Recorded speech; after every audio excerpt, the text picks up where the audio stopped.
No ja som veľmi prekvapená, šťastná, som maximálne spokojná. Super. Ďakujem veľmi. Tak ja som určite samozrejme takisto veľmi prekvapená.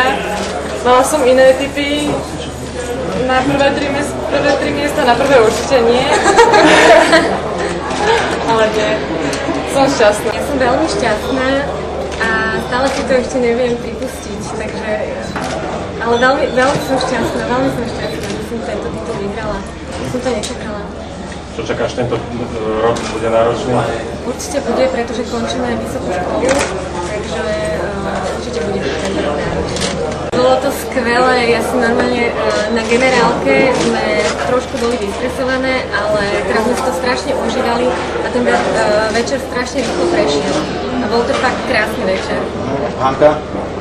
Napodobne fakt aj v zákulisí bola super atmosféra, tešili sme sa, bavili sme sa a na pódiu to bolo teda aj vidieť. Tak ja som mala určite najväčší strach pred to voľnou disciplínou, ale tak dúfam, že som to zvládla a páčilo sa.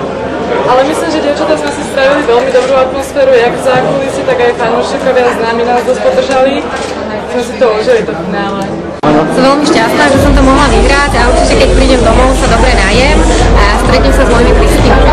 Zavítam aj do školy, nakoľko tento rok končím a budem sa venovať škole a školským povinnostiam. Ešte neviem, čo to presne obnáša, ale sa na to veľmi teším. Certifikáty. Poprosím aj do tohto objektívu, že